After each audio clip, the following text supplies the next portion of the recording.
it's Nina from One Life Holistic Health.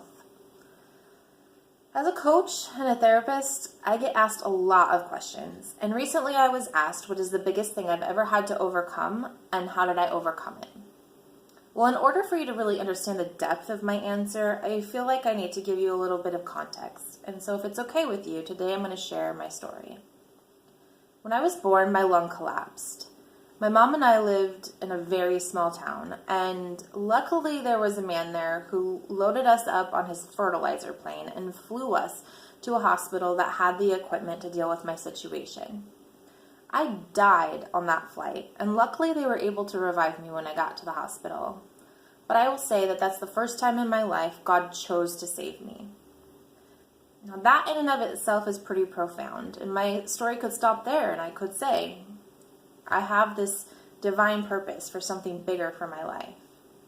But my story doesn't stop there. When I was 8 years old, I found out that my father was not my biological father.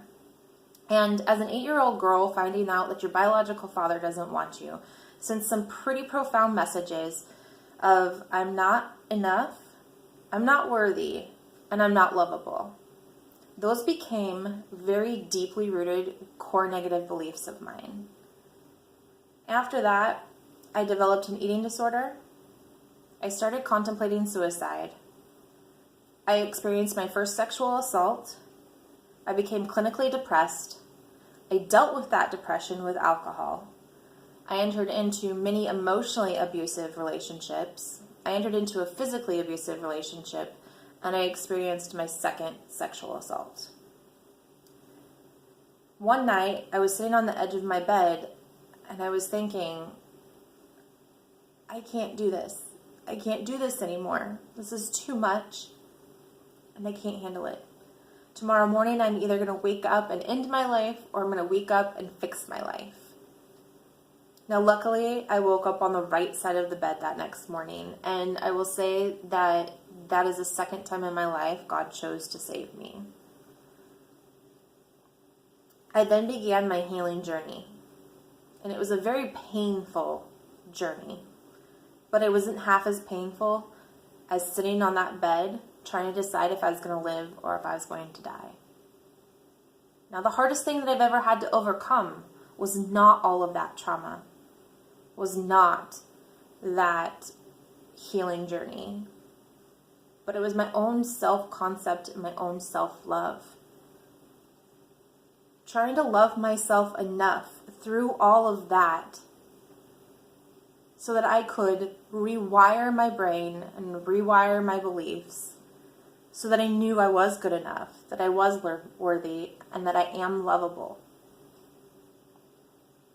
Having that negative self-talk and having to have the courage to ask for help, having to do those things, those are the hardest things I've ever had to do to overcome. But it's possible. It's possible to live a happy life full of abundance.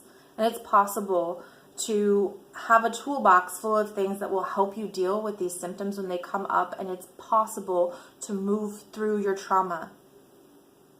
I completely lost myself in all of that. I didn't know who I was.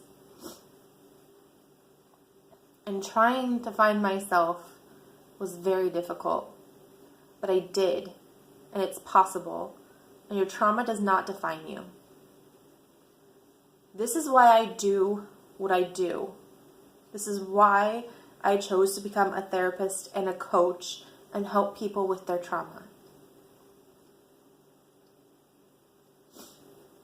Lastly, if you or somebody you know is dealing with suicidal ideation or contemplation, please call the National Suicide Prevention Hotline at 1-800-273-TALK, which is 1-800-273-8255. If you or somebody you know is experiencing domestic violence, stalking, sexual assault, please call the National Domestic Violence Hotline at 1-800-799-SAFE. Just 1-800-799-7233. And Thank you for listening to my story.